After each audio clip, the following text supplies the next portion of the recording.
I'm alive. Coaches. Blow the whistle, ay. Blow the whistle, ay. Blow the whistle, they can't hold a flame against you, ay. Blow the whistle, blow the whistle, ay. Blow the whistle, got the game, it ain't no issue, yeah. Blowing the whistle, I had enough with you, the championship, it is gone. Ain't listen to you, I can't give it to you, cause you don't know what I've been on. This is the Coaches Podcast. What is going on, everybody? Welcome back into the Fantasy Coaches. I am your host, as always, Coach Steve. We have a very fun episode for you guys again today. Obviously, we are continuing our Breakouts, Bust, and Sleeper series here. Next up on wide receivers. So we have a great coaching staff with us today, and let me introduce that crew. So, Coach Jibbs, welcome to the show always, brother. Oh, I'm pretty good. How are you? It's not too bad, actually. It's a hot day here in Jersey, so as you know. So it's going to be a fun day. Oh, for sure. Hope you're recovering well. Of course. And of course, we have Coach John. Coach John, what's going on? Nothing much. You guys are talking about heat as I'm in Southwest Florida, so I it's really fun for me to hear. It was 102 today in my car, so yeah. But no, I'm great, man. It's Monday. We get to talk football with my friends. Like I love Mondays. It's my favorite. Mondays is my favorite. I do like Mondays. And of course, we have a guest on today's show, Kendall, my fantasy life. How are you? Welcome to our show. Hey guys, yeah, I'm super excited to be here. Thanks for having me. I appreciate it. I'm ready. Absolutely, I love it. I love it. You said you're over on the West Coast, and it's hot, but maybe not as hot as John in Florida. So yeah, not like John. I won't compare it. The only time I could probably compare it is like Arizona, and I'm not there. So that's it. That is true. So those people. I know. They're getting roasted. They're not well. They're unwell. I wouldn't want to live there. I don't know why people even live there still. It should just be an inhabited state at this point. But who am I to judge? So like I said, guys, we're talking wide receivers today, breakouts, butts, and sleepers, just like we've been doing all month so far. We have some news to get to. We have a cool, fun game that we're going to do. If you haven't tried it yet, we'll talk about that in a minute. But let's get into some news. Of course, I didn't have a slide for news today, so I'm just going to go break it down real quickly for you guys. Of course, if you guys didn't hear, Naeem Hines out for the season, knee injury, not even practicing. He was on a jet ski and someone ran into him. Really unfortunate. Probably shouldn't be doing that, but hopefully he gets back and healthy for next year. Jimmy G, the Raiders quarterback, has cleared his physical. That was a big hurdle that we were all concerned and waiting to see what would happen with that if he didn't pass, but he did, which was great.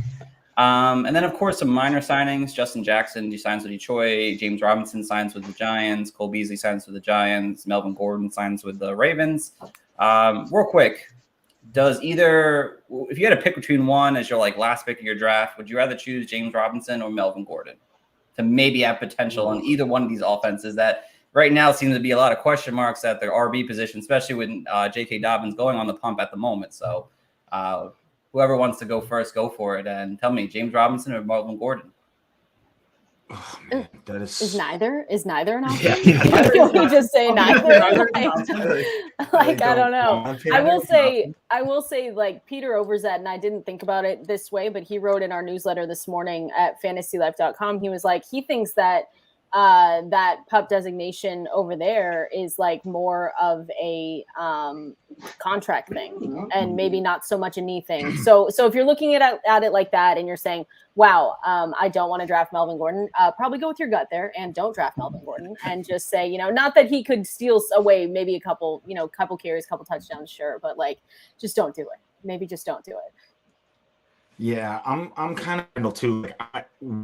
We know who Melvin Gordon is at this point in his career. We know what he's done. He's great, but he's a little kind of probably, I don't want to say washed up, but he's got a lot of wear and tear on him. So I don't think there's a world where he could, even if some crazy thing happens where J.K. Dobbins is hurt and does miss time, it's like, I don't know, Melvin Gordon really isn't going to blow up and affect your fantasy. He's a good football player. They'll have some rotation with him and Gus Edwards and whoever else. And so I guess if I had to, I would either one is useless if the starter doesn't get hurt or sit out. So I guess maybe James Robinson just because he's a little younger, but neither one is very exciting. I think that James Robinson is more interesting to me because it is in the midst of all this sort of Saquon Barkley, kind of conversation and turmoil. So it's just kind of like, it was just an interesting.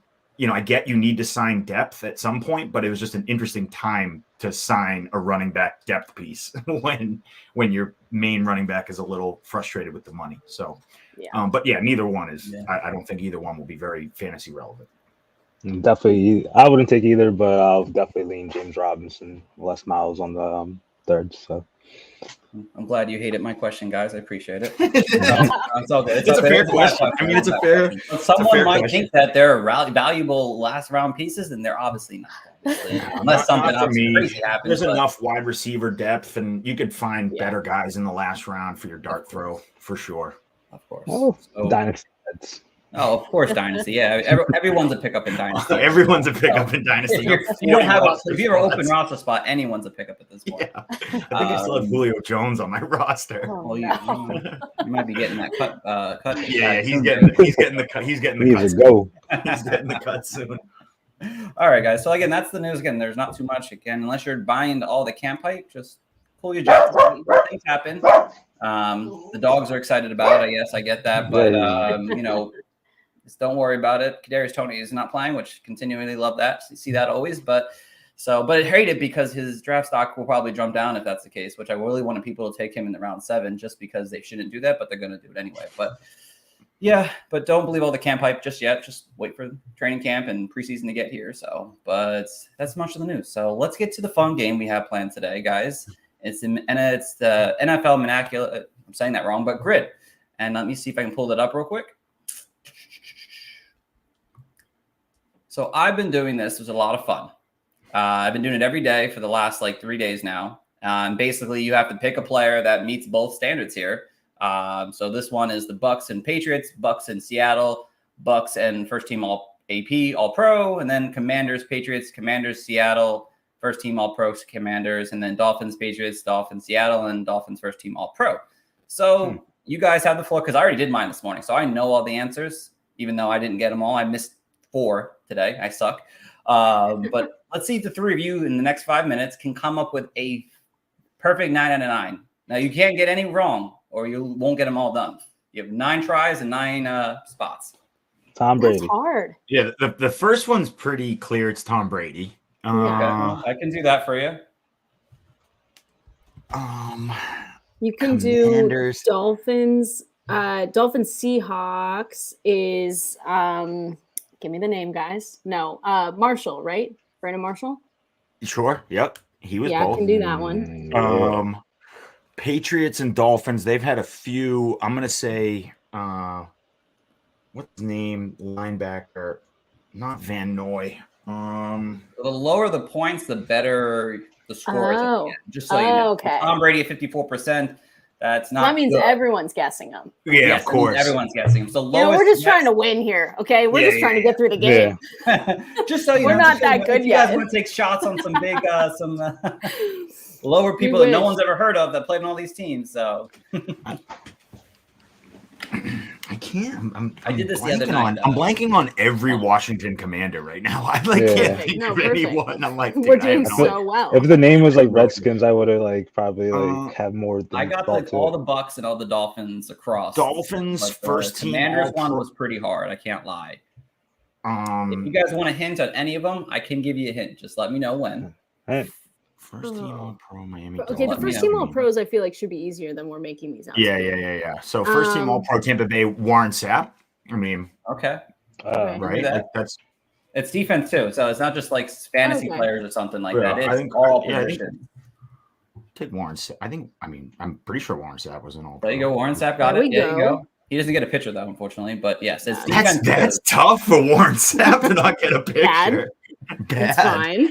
There's actually only 12 Bucks, I'm pretty sure. So that was one of the 12 Bucks. Oh, that was a good guess. So first team All Pro Miami Dolphin. Dan Marino's kind of an easy one, right? Yeah. Do you want to go there?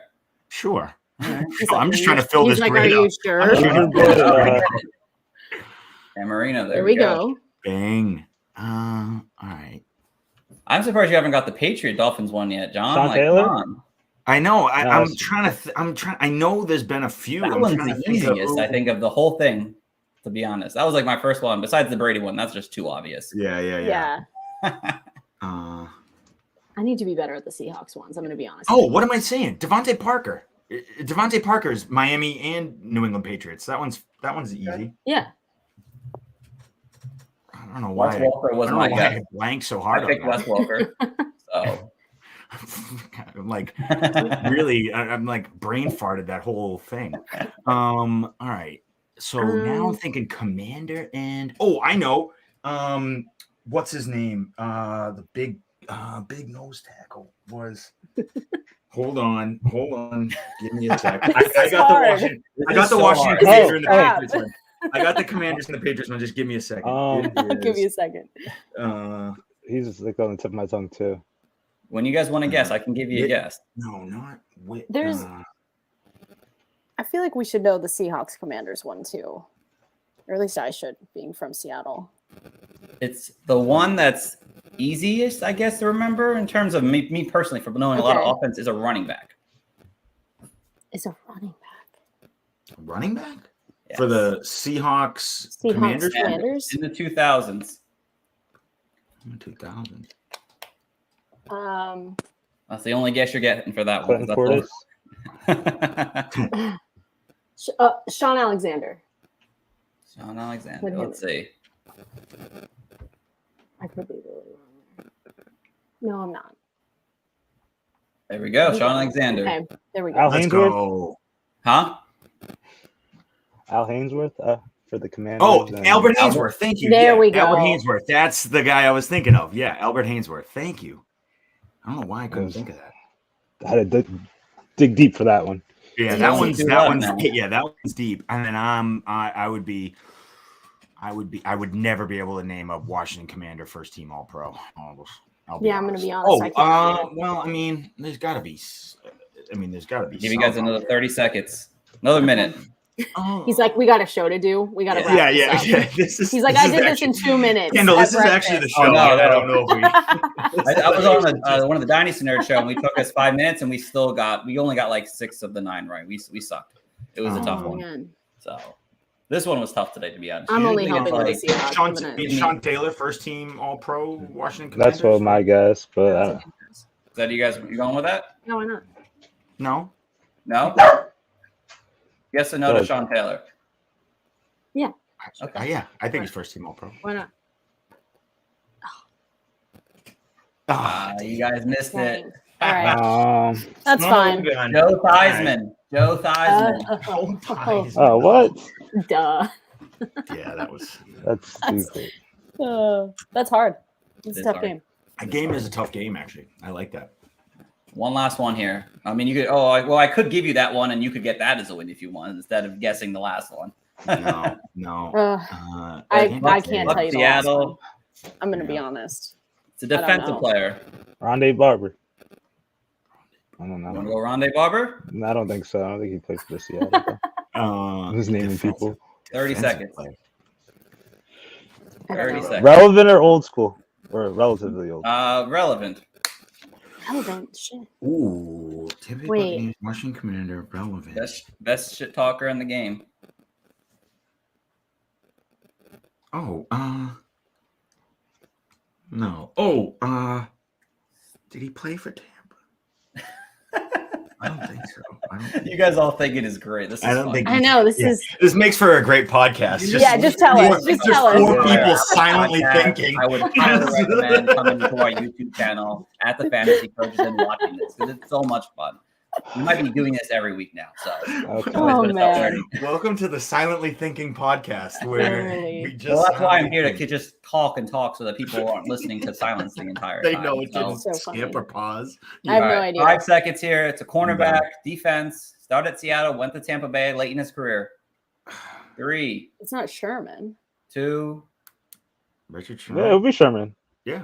Sherman. Yeah, good pull, Kendall. Here we Good go. pull. I didn't Good know pull. if Richard There we Sherman go. played in Tampa Bay. I couldn't remember. I couldn't think he remember. did. Okay, there we go. All right. There we go. We did a great job, guys. There we go. I feel good. I like that. That's a fun. fun It's game. something I'm different. gonna start playing that now. Yeah, I sent the Jibs. He said, "Yeah, I'm gonna try it." I don't know if he tried it or not, but I've been doing I it did every try day, it. and the best I've gotten was 7 out of 9. Everything I just Nice. continue. You know what it is? Don't do players that just switch teams this year because I did it like Elijah Moore with the Jets and Browns didn't count. I'm like, really? come on, that was upsetting. Tough. But I hope you guys enjoyed it. Hopefully the listeners enjoyed it, obviously, as well. And now we'll get into why you are here talking fantasy today, guys. So let's get into it. Kendall, you're going to start us off here. Oh, I don't want to give your pick away yet, but we're starting with the bust. We're going negative first. So tell us your first your only wide receiver bust. Yeah. Well, I started and sent you, 3 garbage players because it doesn't matter because they were all completely not wide receivers. So reevaluated there. So apologize about that. But I went with a little bit easy, right? I went with Michael Pittman as a wide receiver bust, and I feel like that's almost somewhat just a cop out a little bit, but it is something that whenever I pass Michael Pittman in my underdog drafts and everything, I mean, it goes all the way down the line, honestly, with a lot of the Colts wide receivers. Like, I'm just not touching him. I'm just not. He worked as the wide receiver 22 in PPR points per game last season, which is all great. And I love all of that. And I know that Matt Ryan, Sam Ehlinger didn't help a ton in that situation at all. And I know that Anthony Richardson is going to be an improvement, but I think Anthony Richardson has more of the upside this season coming into it with his rushing production and upside there. So I think that it could be a little bit rough on the passing front and just getting involved in that offense. So Michael Pittman for me is someone I looked even on our underdog stuff at Fantasy Life, and I've got 0% Michael Pittman this year. So I hope I'm right on that, but he's someone that I'm just kind of leaving out a little bit. I want to challenge you on this, but there's no reason to challenge you on it because I agree with you 100%. There's no upside besides the supposed target share, but now there's other players there now that actually could see targets in this offense here now. Jibs, John, do you guys disagree at all? Are you guys on the same page as Kendall or no? I'm all in. I don't know what the Colts. I like Anthony Richardson. I really do. I just don't know what the Colts are going to look like 1 year into this Anthony Richardson project. So I'm just hands off on a lot of Colts this offseason. And then once Anthony Richardson sort of comes into his own, improves himself, then maybe I'll start buying back in. Yeah. Yeah, definitely. Yeah, I'm out. Like, I just don't want to be having empty weeks consistently just for Anthony Richardson to get like his stuff in order. So you probably have a late season surge, but nah. Yeah, no, I mean, even in Dynasty right now, he's a big sell for me. I mean, it just doesn't make sense with the lack of pass attempts, and this is a run-first team with more weapons now. I mean, where he's going in drafts, I mean, he has to perform to that level. And last year, I mean, we saw him in, I think, 4 games. He had over, 10 fantasy points. He wasn't that great last year. I don't expect a young rookie quarterback to be able to get him into the right motion, so... And even your dynasty take too is like he's about to hit his 26 contract. Yeah, he's about to go be a free agent. He could end up anywhere. So who knows? And then what is the team that gets him value? I could see them re-signing him though, just because he won't cost as much. I feel like compared to most. But all right, John, we're going over to your bust now, wide receiver. Who do you got for us to argue? I'm going with Deebo Samuel. Anyone who was listening to our early, sort of bust podcast, I brought up Deebo Samuel there, and I'll bring him up again. I mean, the thing about Deebo Samuel that was so great when he had his wide receiver 1 finish was the fact that he was getting the ultimate volume. I mean, he was getting 10 plus targets, 15 plus targets a game, and then getting 5 or 6 rush attempts. It was like, and then anytime they got in the red zone, they plugged him in. It was great. And so, when they brought in Christian McCaffrey, when all the pieces, Ayuk was healthy, Kittle was healthy, when everything was really there at Shanahan's disposal, he just didn't feed Deebo this crazy amount of volume, which is fine. I mean, I'm not saying Deebo is not a bad wide receiver, but I just think wide receiver, this idea that Deebo could sort of level up and still be this consistent wide receiver 1 or low end wide receiver 1 just to me doesn't exist.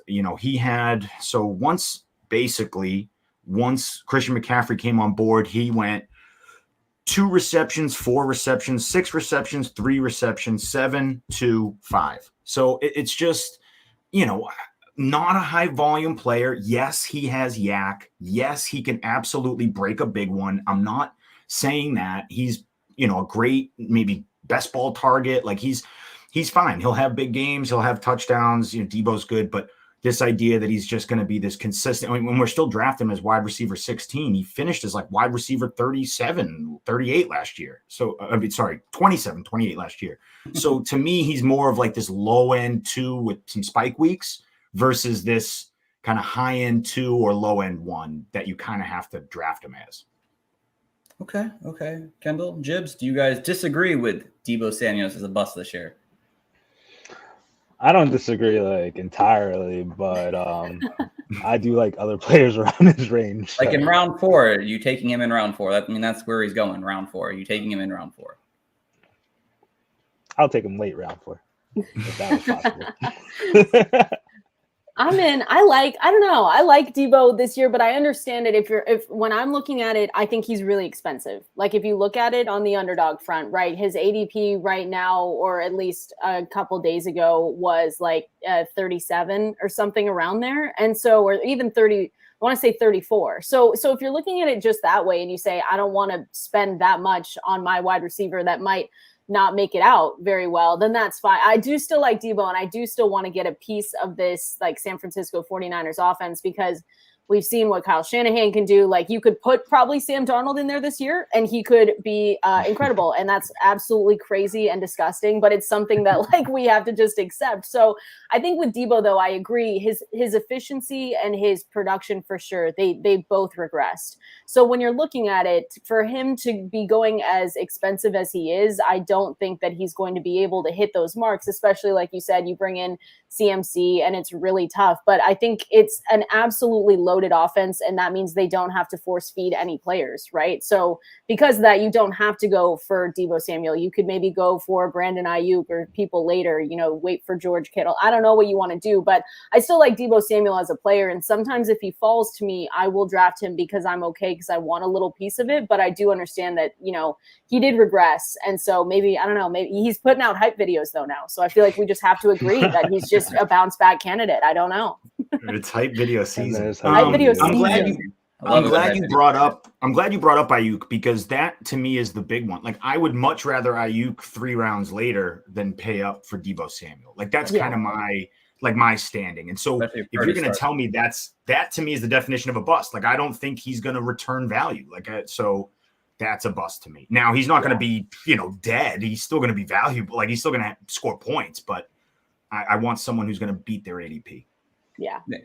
Yeah, agreed. And I don't think he gets there, to be honest. I mean, the reason why he was so good that 1 year, like you said, John, was the rushing ability. I mean, but he doesn't have that to that extent anymore. If something happens to McCaffrey, yeah, someone got a steal at that point, but you're hoping for an injury happens, and that's way too much to ask for taking a guy that high in draft. So if he falls around 6, that'd be great. But, round 3, round 4, it's still a bit of a risk there. So, all right, Coach Jibs. Oh, what you got for us? I'm going to go with another dreadful offense this season, Mike Evans. And, Mr. 1000 himself. I think he's getting drafted between round 6 and 7 currently. And I know, like, fantasy managers will be clamoring to get Mike Evans on their teams, but I think it's a trap, sure. 9 straight seasons with 1,000 yards. And don't get me wrong, this new age NFL where all the teams are passing, it's pretty capable to see him get another 1,000 yards, but I don't think it will equate to like his prior seasons like output. Like the quarterback situation, it's dreadful. You got Kyle Trask, you got Baker Mayfield. They're a far cry from Tom Brady. Deep passing and offensive touchdown output in general should be an issue for this Buccaneers offense. And those are like 2 factors that made Mike Evans a pretty good beneficiary of fantasy success for so many seasons. So I think the Tom Brady and the Buccaneers offense had 733 pass attempts. And if you were to project that to like league medium, which is 362 completions, 564 attempts, that will result in a 23% drop in attempt rate for the Buccaneers offense and a 26% drop in total completion. So long story short, these guys, including Mike Evans, has to be super efficient now that their volume is going to drop at least 20% theoretically. And like Mike Evans could be that guy who could win you a week, but I think it's going to be more losing you a week. So I'm just kind of iffy on him and very skeptical. So I'm out on Mike Evans. Out on Mike Evans. Okay. Kendall, John, how do you guys feel about Mike Evans? You disagree, agree?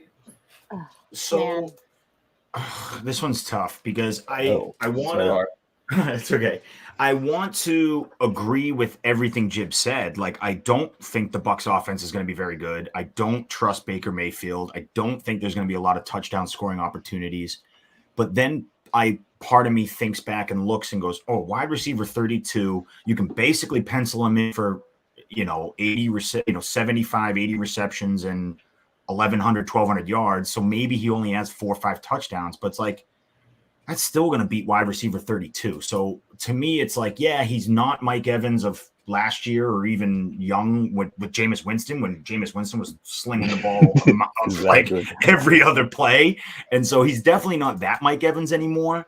But if I can slot him in as my wide receiver 3 or my flex, I don't hate it, but I do understand Jib saying that there isn't a ton of upside. And, it's just going to be a very steady slug, like continuous floor of a play throughout the year.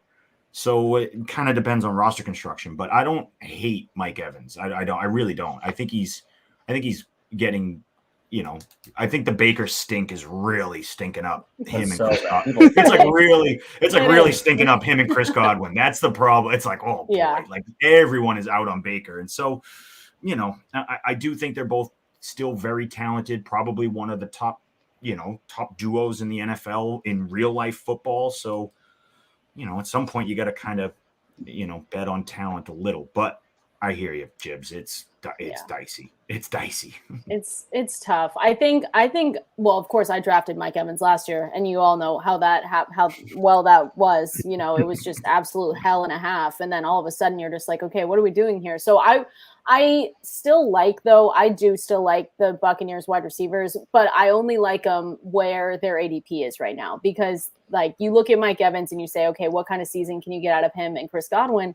And they're just going around guys like who we've just talked about, like Michael Pittman. I'm looking at Kadarius Toney, Jahan Dotson, Jordan Addison. Gross, not incredibly gross, but when you look at it and what kind of season they could bring to you and the upside that they have, I sometimes sit there and think I'd rather draft Mike Evans or Chris Godwin instead of Jahan Dotson or Kadarius Toney. So I agree, though, that it's going to be another, it feels like hell and a half kind of year, because, Evans and Godwin both managed to post those top 15 years in PPR points per game, even last season. And so you sit back and think, okay, if they can do that then, maybe they could do it this year. But I'm with you that it's gross and it never feels really good. But I still think I believe a little bit in both of them, but just Chris Godwin and Mike Evans. And I honestly give the lean a little bit more to Chris Godwin than Evans more than anything.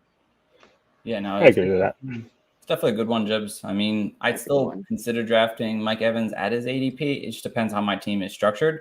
You trust reliability. I know his age is a factor, and not many wide receivers can produce after the age of 30 or at 30. But I mean, like Kendall said, the players that are going around him, I still might take a shot on him and see what happens. Like, can it really be that bad? I mean, probably, but probably.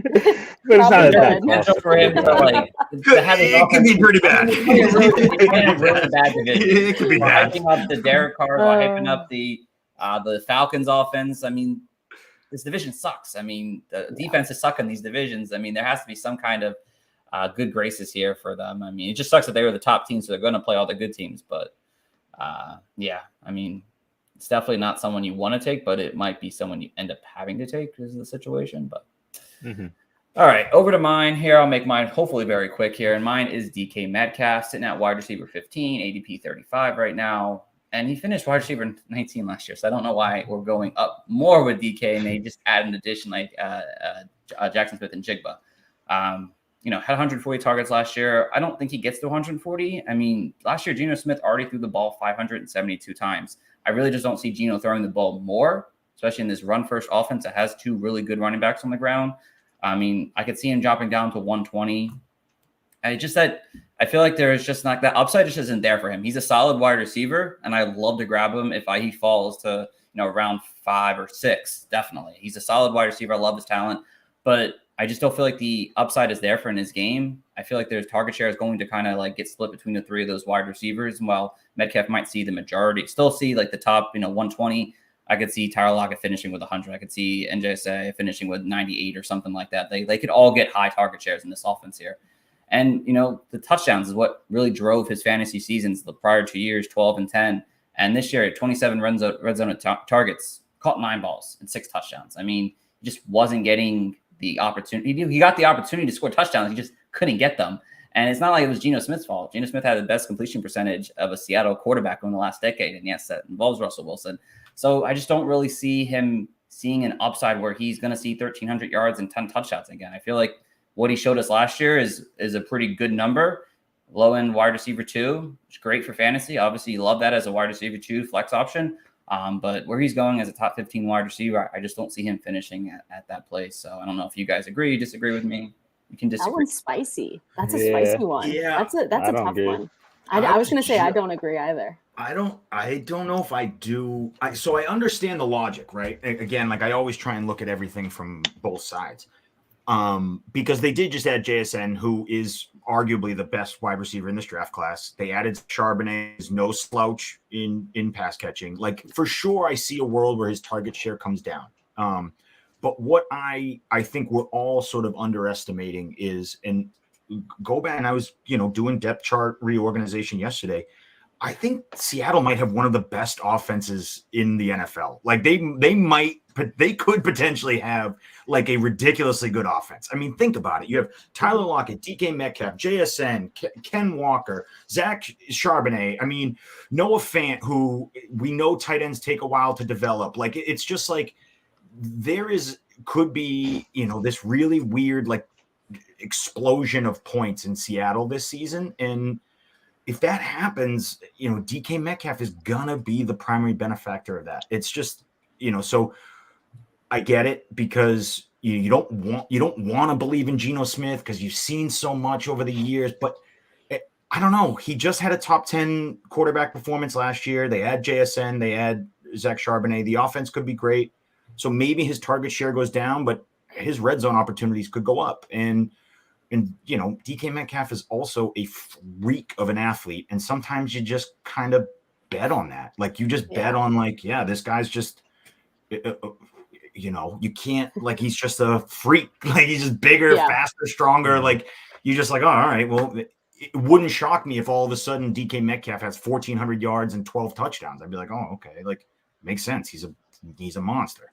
And all he does is eat candy. Like I know candy. That interview was crazy. It doesn't make sense. No, but I understand, and that's my thing. Like I totally understand the logic. Again, it's kind of one of those. There's a ton of mouths to feed. Which one are you going to pick, and which one could maybe dive off a little bit? But for me, pushing my Seahawks fandom completely aside, I promise. But I do love DK Metcalf. I think he's top 15 in wide receivers right now. If you were to list them all out, and I think the bigger issue to think, because we're going to talk. I have JSN here for one of our other topics coming up, but I think the big issue with looking at the Seahawks and Tyler Lockett's always slept on, so I think there could be an argument made where it's like maybe they shouldn't be going as close together as they are with Tyler Lockett. But I think the issues are looking at the potential for the Seahawks to run and feature that 11 personnel as their primary offense, which we haven't seen, and maybe they're going to do that because of JSN and putting him in there. And then just the ability to not have, it's so rare for these offenses to have and enable top 36, 42 wide receivers. And so if I was going to make a bet on who the top 2 would be, it would probably be Lockett and DK. Unless an injury happens, then you slide JSN in there. So I'm still drafting DK, but I do understand it because there's a lot of mouths to feed over there now, for sure. And if you don't like Geno Smith, then you're definitely out. And I get your guys' takes on it. I absolutely do. I love DK Matt. He is in terms of talent. He's a top 15 wide receiver. I mean, Geno Smith had a fantastic season, 4,000 yards, 30 touchdowns, best completion percentage in the league almost.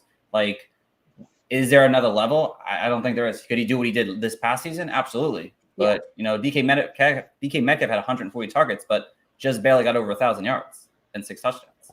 So, I mean, I don't know what more he's going to be able to do. I mean, he could do more, sure, absolutely, but I just don't see the upside in his game with 3 wide receivers that I think they could all use as their wide receiver 1 at some point in the season. So, and I don't think they're going to force the ball to DK, even though they could. I mean, but you have 2 other wide receivers. Why force it double coverage to DK? Because defenses are going to do that. So, but I get you guys. I think Seattle also changed their game plan once Rashad Penny went down as well. I think Rashad Penny going down, it's just like they couldn't rely on running and running and running. So they started throwing it, realized Geno is playing like a man on fire, and they just kind of rode that out. So I mean, maybe they go into this offseason with a different philosophy where they're like, but then I say that, but then they take, Zach Charbonnet in the second. So they probably Pete Carroll's still probably just going to run the ball a ton, but there could be, that's where you're kind of betting on the upside of maybe they do start passing it more and keep up with the trends of the league that are closer to like 65% passing. They wouldn't have taken a running back in round 2 if that was the case. I know. Well, they would have had a second running back in the second round. Pete Carroll's just smacking on his Carroll hubba bubba. Hates us. He hates everyone. All right, let's get over to the breakouts now. Yeah, breakouts. So Kendall, you're back up. Sweet. Yeah, I've got and I guess you could argue that he has already broken out, but now we're going to see it for a full season, in my opinion. And this is kind of a tough one because whenever I bring this one up, people are like, no. But I do still like Christian Watson a lot. I know that the situation over there, it's not Aaron Rodgers anymore, although, Aaron Rodgers did put up his worst fantasy performance of his career, last season. But I do really like Christian Watson. And if you say he already broke out, that's fine. Just tag him again for another breakout. But I think he is an outlier in a good way. And I went through some of, Dwayne McFarland's stats, and just the things that he was able to do last season was insane. And here's the thing. I know that he's going to regress, right? Especially in the touchdown department, because he scored a touchdown on, I think it's 2.6% per route run, touchdowns per route run. And that was insane. And that's not going to happen again. Like, we obviously know that. So to look at him though, and I like the Packers a lot. And I want to say that I do really hope that Jordan Love is the answer over there. But for me, Christian Watson falls in this tier of guys that I'm way more comfortable drafting him because he offers that wide receiver 1 upside than some of the other ones that might go around him. And so he's one of my favorite guys to draft, like round 4, round 5, depending on where he goes. Even though I know that the regression will come because 2.6% touchdowns per route run is insane and it's not going to happen. But I do like him still going into this season. Oh, I mean, I love his talent. The quarterback is what kills my concern for him. But I do love his talent. It's tough. I'm just praying that Jordan Love is like actually really good. And the thing with me with Jordan Love too is that I try not to, because I feel the same way. And I was hand up someone that did not like Geno Smith last year, and I was very much out on him. But I want to take some comfort in knowing that Jordan Love spent the last, whatever it was, 3 years behind Aaron Rodgers and learning from him. And I feel like we should take that into consideration for a certain amount of things and hope that helps a little bit. But yeah, I'm really banking on Jordan Love to like push him where he needs to go. And that's a big concern. I know. He's my QB2 in the Scott Fishbowl, so he better do well. Nice. Nice. John, Jibbs, do you guys have a disagreement on this? I don't. I actually like Christian Watson. I think he's a good name to bring up because he is kind of that explosive big playmaker you look for a breakout. In fantasy, that's kind of, and like you look for guys who can make big plays, who can have 100-yard multi-touchdown games. Now, it's obviously not going to be every week, but Christian Watson has shown that he has that ability. I believe in Jordan Love. I might be on an island, but Green Bay. We're all with you there. Clip it. Green Bay watched him develop over the past couple of years and decided to not do anything else at quarterback. So I'm going to trust the organization that has seen him for the past 3 years and said, no, he's ready. We'll let our first ballot Hall of Fame quarterback, we'll let him go because we've seen him over the years. We're not going to draft anybody else. We're not going to trade for anybody else. We're going to let Jordan Love play. Now it's up to Jordan Love. If Jordan Love goes out there and is an absolute conniption and can't play football, then yeah, you got to make adjustments. But I'm trusting what the Green Bay Packers organization is saying, and they're putting faith in Jordan Love. So I, for the meantime, have to put faith in Jordan Love as well. I think he's got a good arm. He's athletic enough to escape a pocket, and Christian Watson's going to be downfield and probably open a lot. So I like Christian Watson. I do. I don't know if he has as big a ceiling as Justin Jefferson, like that idiot tweeted out a couple weeks ago. But I think someone did. There was a big tweet that was going around on a couple weeks ago. It was cracked me up. No. But no, Christian Watson's great. I like him as a breakout. Love Twitter X. I do like Christian Watson as well. Like the one thing I'll lead on is like that game week 12 or so against the Eagles where Jordan Love came in and Christian Watson still had himself a day. Sure, like the touchdowns will come down, but like there's one thing I'm seeking for in drafts, getting round 5 or later. I'm seeking for the target number 1 shares. Sign me up. All right. No disagreements here. All right. Coach John, over to you, my friend. What do we got? So this one's I feel big. This is big. This is a big one. This is a big one. I have a lot of notes on this one too. So you guys can rip me a new one. Christian Watson could be a difference maker where he's being drafted. You can ask me this guy I need to hear more about. Okay. I need to know why. Okay. My pick for breakout is Chris Olave. And I know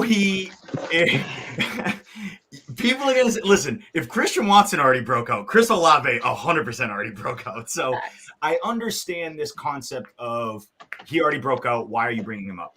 And why I'm bringing him up is because I think Chris Olave can level up even further than he already has. Like there is a world where next year we're talking about Chris Olave as a top 3, top 5 dynasty wide receiver.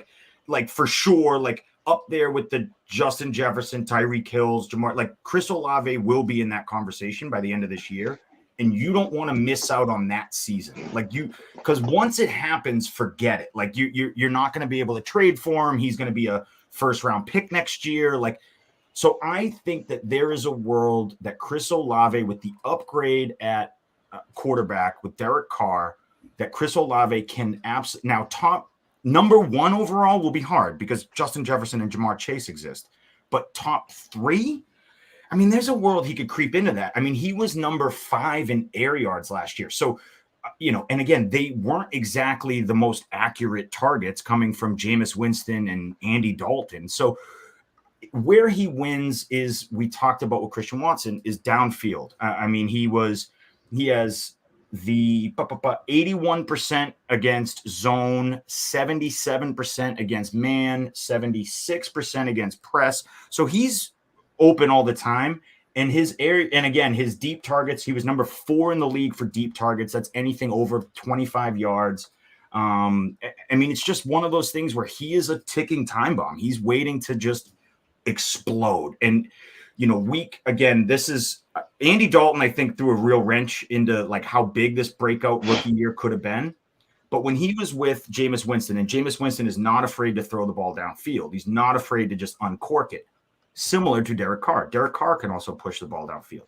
But he had the 3 weeks he had with Jameis Winston, he had 160 air yards, 130 air yards, and then that crazy 330 air yard game, which, that's not realistic. But if he's averaging that, if he's getting, 10 targets a game, and that's the thing, it's the depth chart will show you that it's not really going to go, Michael Thomas will help alleviate a little and help the underneath. But if they're taking shots, if they're trying to move the ball, it's going to be downfield to Chris Olave. And so, 1,500, and he only had 4 touchdowns last year. That's not happening either. He was one of 3 players with over 1,000 yards and only 4 touchdowns. It's just, the idea that Chris Olave is kind of behind Garrett Wilson to me is crazy. Like I would take Chris Olave before Garrett Wilson, in my opinion. Maybe that's a hot take. Maybe, that's, maybe it's shame on me. Maybe it's take lock because I loved Chris Olave coming in. But I just read the writing on the wall and I say to myself, you don't want to miss out on this guy. This is going to be a fun season to have Chris Olave on your roster, similar to like Tyreek Hill in the past, where it's just fun to have this guy on your roster. I think Chris Olave could easily be that and be, one of those guys who could win you a week more often than not, where he's 150 yards and a score, or a down week is like 80 yards, no score. It's like, all right, yeah, that's awesome. So that's my case for Chris Olave. I think, I wrote down a ton of other stats, but those are the ones that really kind of did it for me. And I think we're underselling the addition of Derek Carr. Andy Dalton, I don't care what you tell me. I don't care what metric you point at. Andy Dalton was brutal last year, brutal.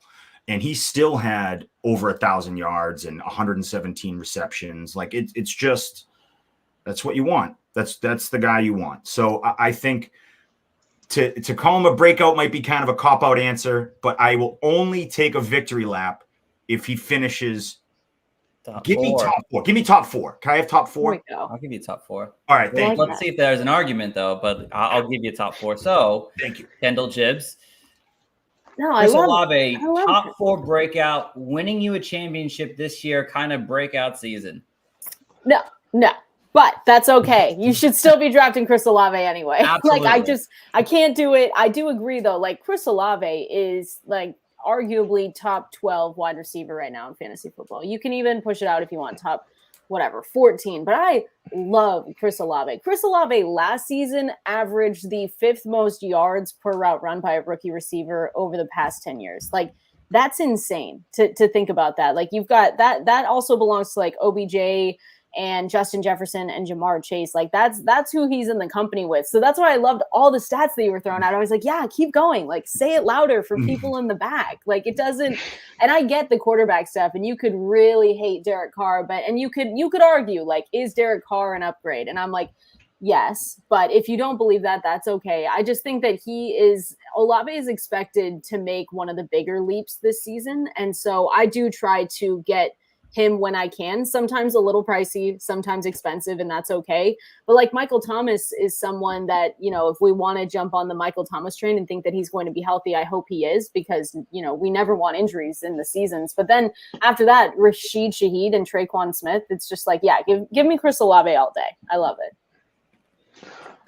Not top four, John. Maybe if you would have had 6, you could have sold me. But I'm Church of Olave, baby. Follow. Let's go. I can see like if Cooper Kupp has a great season, doesn't get hurt, he could be in top 3. Tyreek Hill, AJ Brown for me. So like I feel like he has a lot of company to be in the top 4. But draft him, get him, grab him. Mm-hmm. Yeah, so I mean, John, you made me want that to happen. Honestly, your passion for him makes me want him to be top 4 for you.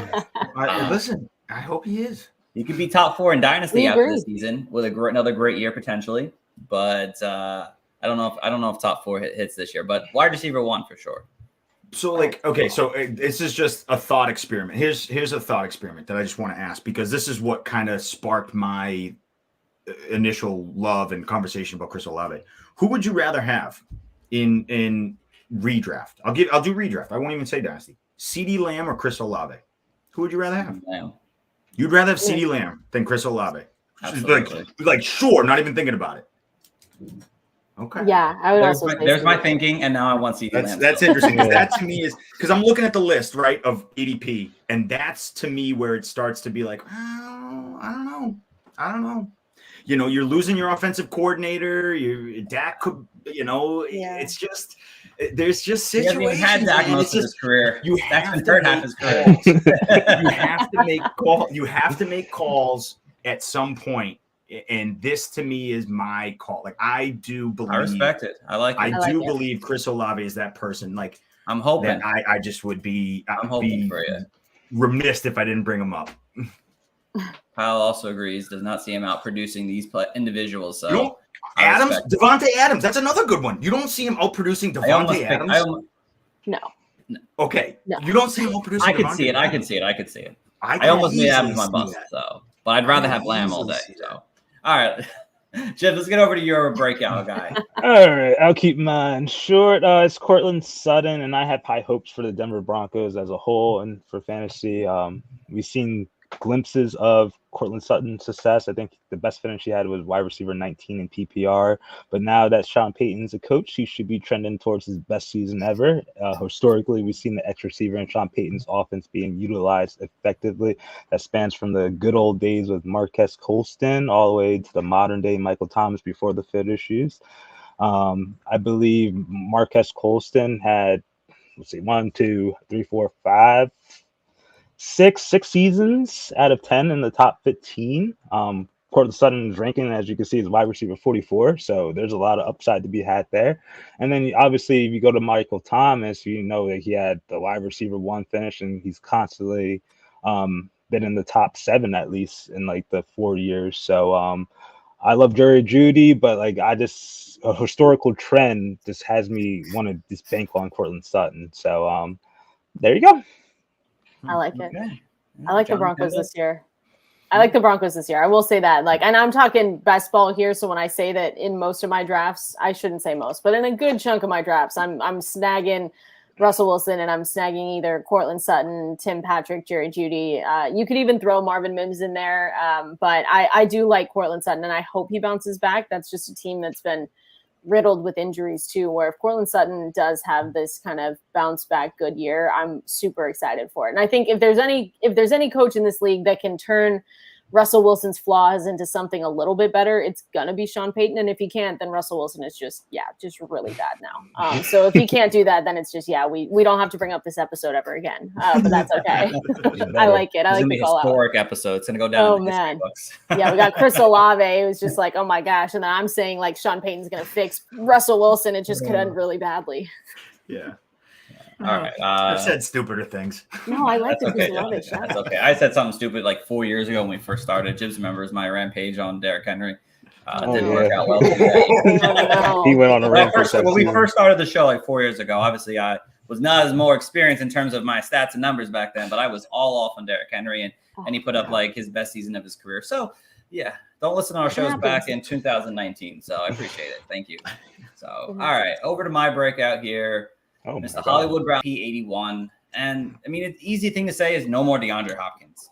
Murray not being on the field definitely hurts. But again, I'm not like afraid of Colt McCoy and maybe Clayton Tune to the fact that like Kyler Murray was so much better than them. Yes, he's has his ability to run and throw and everything, but in terms of a pure passer, I don't think it's a cliff off the edge here. And Colt McCoy did play with Hollywood Brown last year and was fine at times, but in the first 6 games, and that's where I really want to focus on a little bit. It had Kyler Murray, but injury prior to DeAndre Hopkins coming back, he had 64 targets over the first 6 games, average almost 10.2 targets per game.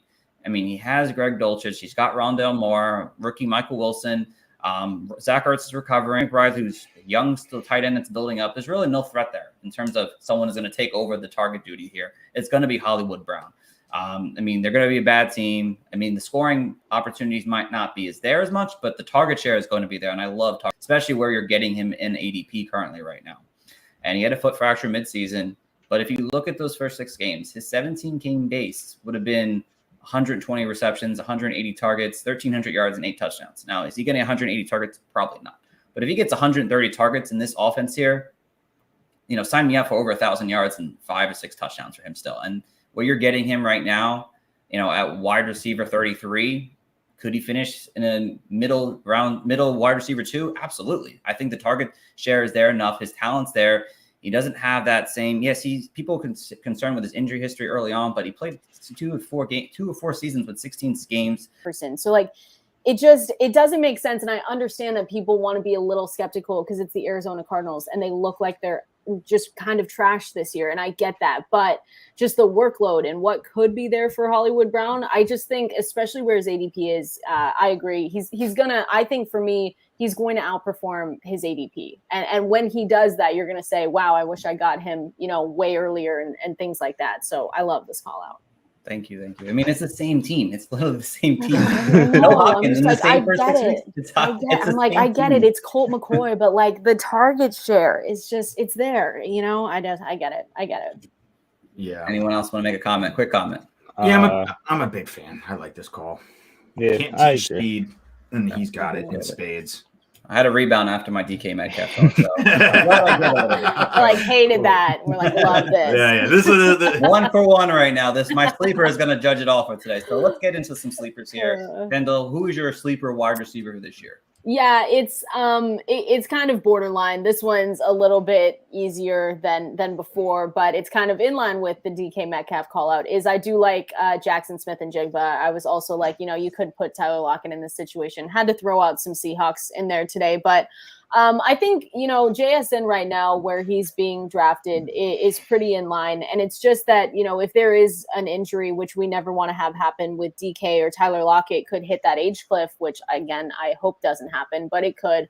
I think there is a situation though, where JSN comes into this offense and just really does some great things. Like he was with Dwayne McFarland for us with Fantasy Life. He was the number one wide receiver very easily in the rookie supermodel that we had. So there's like little doubt to me that the Seahawks, use him as the new starting slot wide receiver, and he has a huge high ceiling at this level in the NFL. So I'm excited for him. A little bit of an easier answer, but I do like JSN, and I hope people aren't too nervous to draft him and thinking that he's not going to be put in maybe as quickly as they would want to. Okay. Jibs, John, disagreements, agreements? I feel like it's hard to hate on a sleeper, Like, Yeah.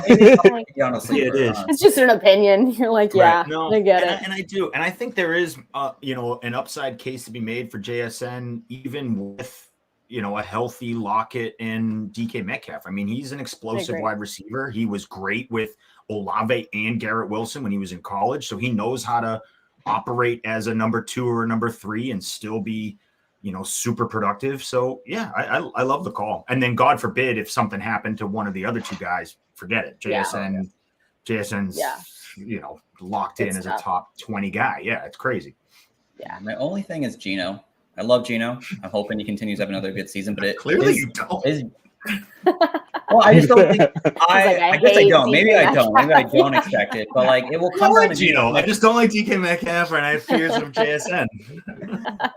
I get it though. I get it. Long term. I love him long term. It's just that I don't know. I mean, he's definitely a sleeper in it. He can definitely break wide receiver 37. It's just that it will really depend on Geno Smith if he can really make 3 wide receivers a top 36 option. Yeah. Unless that's it. And rookies too. Like rookies are tough, like especially right now in an offense where they're already pretty fulfilled in that position. Like there's not many rookies. I think it's 12 or 14 rookies that have posted that top 24 fantasy numbers, in the last few years. So that's the other tough part is like, you don't know what the ceiling is this year. I think like long-term, great guy to have, but like this year it could be, that's why I'm like, he's kind of a sleeper a little bit. We'll see. No, definitely. Coach John, over to your sleeper. What do we got? So this player is I don't know, he's a real sleeper. He's deep down there. It's KJ Osborne. And the reason why I like KJ Osborne is as you can see, he's wide receiver 66. He's literally free. I mean, you could any redraft, take him whenever you feel like. It's last pick. Yeah, it's crazy. Literally. But down the stretch, when he started to come into his own, the offense started being more efficient and doing all the things that, they started getting away from, feeding the ball to Dalvin Cook and all those things. Basically, week 14, 15, 16, 17, 18. I mean, he went in week 15, he had 157 yards, 10 receptions, and a touchdown. Week 16, not so hot. He only had 40 yards. Week 17, 59 yards, a touchdown on 7 receptions. Week 18, 117 yards on 5 receptions. So my point being is Adam Thielen's gone. We all like Jordan Addison as a rookie, but there is a world where KJ Osborne is still operating as the 2 to start the season, or operating and getting his deep target, because that's what he is. He's a deep threat guy, and he's down the field taking targets. And, Adam Thielen and I think the departure of Dalvin Cook are really going to change, and drafting Jordan Addison and using the speed of KJ Osborne, and obviously Justin Jefferson is insane. And, TJ Hawkinson adding, this could be a very pass happy offense this year. So, if I have a chance to maybe get a guy who, could be a plug and play flex on good matchups, like, yeah, I'll take that guy at the last pick of the draft. And, I'm not saying he's going to emerge as the steady, like, wide receiver you're going to have in your lineup every week. But, you can pick matchups and look at lineups and say, yeah, this is going to be a high scoring affair. Give me a piece of KJ Osborne. So I think that's where, and we all know don't play him in primetime because Kirk Cousins stinks in primetime. So it kind of limits the opportunity. So you will kind of know when to play him. Whereas, players like a Deshaun Jackson, like, you kind of struggled. Like, I don't know when to play this guy. Like, some of these other deep threats, I think KJ Osborne could find a home and could be good as a flex for your team. And you get him as wide receiver 66. Yeah. And if he stinks by week 2, 3, cut him and get rid of him. It doesn't matter. It doesn't change anything. Yeah. I like the call out. I think it's especially early in the season, right? If we say, okay, Jordan Addison maybe takes a little bit longer to get up to speed. I have more Jordan Addison right now than Osborne, but I do see, the appeal of a just in case, get him on your team, just to have him there. Because again, he's free. So I love it, John. I still have him lingering on a couple of my dynasty rosters. just for hope. Me and you both, brother. Yeah, no, I love this pick here, honestly. I mean, if you look at the target share last year, I mean, he had 90 targets. I mean, 4 players had over 85 targets last year. And Adam Thielen's gone and he lost 104. Is Justin Jefferson going to see 180 again? Potentially. Is he realistically? Maybe not. Maybe 160. Is Jordan Addison going to see all these targets, right away? It might not happen. So, Osborne has a real chance. And, people have been talking him up over the last few years as a potential like breakout. Is there something going to happen if Thielen leaves?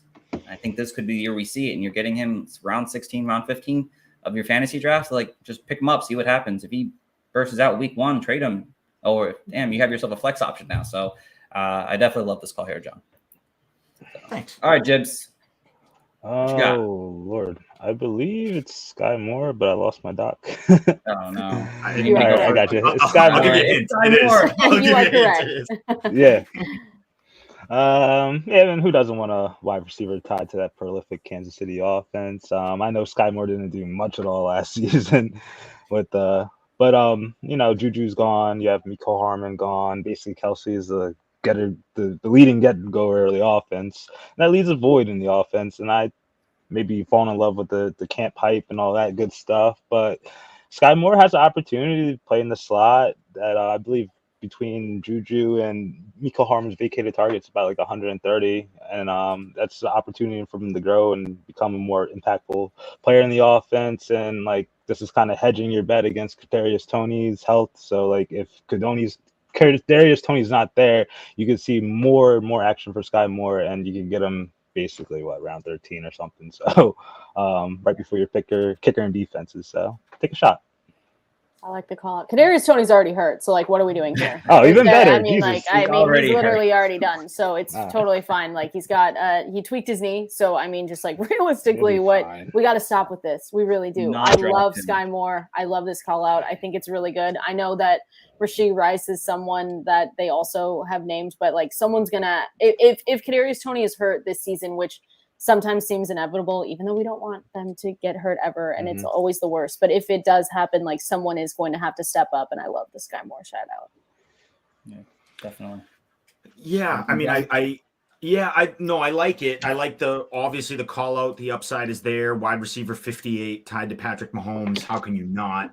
I just haven't been the biggest Sky Moore fan or supporter in the draft process last year. I just, I get nervous when small school guys don't break out early and in a big way. Because, Western Michigan, it took until he was his junior year to get 1,200 yards. It's like, okay, you're in Western Michigan. Like, you should, if you're that good, you're that athletic, you should be doing this kind of right out of the box. But maybe I'm wrong. He could absolutely. Patrick Mahomes changes everything. So, you're going to give me 80 Patrick Mahomes targets. Sure. I'm sure Sky Moore is going to be great. I just have a fear that Sky Moore is more of a gadget sort of player than a real true every down wide receiver. That's just my only fear. And that was my fear. Again, this could be take lock. That was my fear going into the NFL. This is kind of my fear now, is that he's just going to be a very good gadget sort of player for Kansas City and Andy Reid, and it's just going to be tough. It's going to be super unpredictable. Yeah, I hear you. I just figured like maybe like year one it was getting like to learn the offense, getting to learn Andy Reid's like crazy system. Oh, yeah. And then year two, Yeah. it ain't happening. Then I'm on John's side of things. Yeah, no, for sure. This is the year he needs to do it this year. Like for sure he has to, or else there's a lot of questions to be. All right, let's get to the last sleeper of the night, guys. Here, all right, which is mine, Isaiah Hodgins, New York Giants. Well, not RB 76, but wide receiver 76. I almost went the whole show. Diesel RB. ADP, obviously, you could draft him with your last pick, kind of like KJ Osborne. But the reason why is that Hodgins has a real opportunity to take over as the wide receiver 1 on this team here. I mean, last year he was 7th in fantasy points per target, double-digit fantasy points in 4 of the final 5 games that he played in. He had 80% catch rate, 21% target share when he was playing in that second half of the season. You know, we expect Daniel Jones to take another step in his development, throw the ball downfield a little bit more. Hodgins is a nice 6'4", 210 player that was 12th in contested catches last year. And if you take his, per game usage over 17 games, I mean, he had 70 receptions, 700 yards, and 9 touchdowns. Now, give him a chance to play the whole season. In an offense that has tons of injury-prone slot wide receivers and potentially no Saquon Barkley, Hodgins has a real opportunity to take over as maybe the number 2 target guy on this team, and you're getting him, with your last pick in your drafts and hold him on your team and see if he ends up stepping up week 1. So he's my sleeper guy for the wide receiver course. Too bad Cole Beasley is going to tear that apart. Okay. The Giants legitimately have like 19 slot wide receivers. Yeah. Like it is insane. Like they just keep adding. Like you're right. The other day they did. Oh my gosh, I forgot about that. Yeah, it's Cole just Beasley. Like crazy. Yeah. How many they're trying to add? Camp body to have. Just keep adding. Stupid. They do keep adding more. It's crazy. I do like this call out though, because I do think that someone's gonna rise to the top, right? They have to like really, it's like a maze to get out of this like wide receiver depth chart because it's like it's CVS list. It's so long of what they're doing. I don't know, but I do like the call out because again, free. So someone, if you think you're gonna hitch yourself to one of these guys, like someone has to emerge, right? And if it's going to be anyone, like it's probably going to be someone that no one's thinking about because why the hell not? Exactly. All right, so that's going to wrap up our show tonight, guys. I appreciate you all for tuning in and whatnot and listening to our latest episode on wide receivers, bust, breakouts, and sleepers. We do appreciate you tuning in as always. Kendall, I know you have to go, so I will let you take the floor. We appreciate you jumping on. You are a fantastic guest as always. And if there's anything you want to mention, floor is yours. No, I appreciate you guys having me on. I almost was gonna message my boss and be like, "Hey, can we push this meeting?" Because that's the only thing about being on the West Coast is like it's 3:30, so they're right. What are you doing? And I'm like, nothing. What are you doing? What do you mean? What are you doing? What do you mean? No, I know, but I appreciate you guys so much. Like I said, just fantasylife.com. We launched that whole new website, which I love. Everything on there is free. Same with the newsletter and stuff. And yeah, just give me a follow, give us a follow. We're having a good time over there. Sure. Absolutely. Awesome. Cool. So appreciate it, Kendall. Thank you so much for jumping on once again. We enjoyed you having you on. Thanks, guys. And of course, guys, Coach John, anything you want to mention before I finish my spiel? Nah, follow the coaches. You get all of our takes. You can hear me. You can see me sweat about Chris Olave all season. Love it. Coach Gibbs. Let it rip. All right, guys. So appreciate you or tuning in, whether it's on our YouTube channel at the Fantasy Coaches or afterwards on Spotify podcast, wherever you listen to you guys' podcasts. We do appreciate you jumping on as always. We'll continue to do our Breakouts, Bust, and Sleepers series next week with tight ends. Please go follow us over on Twitter at the Coaches Fantasy.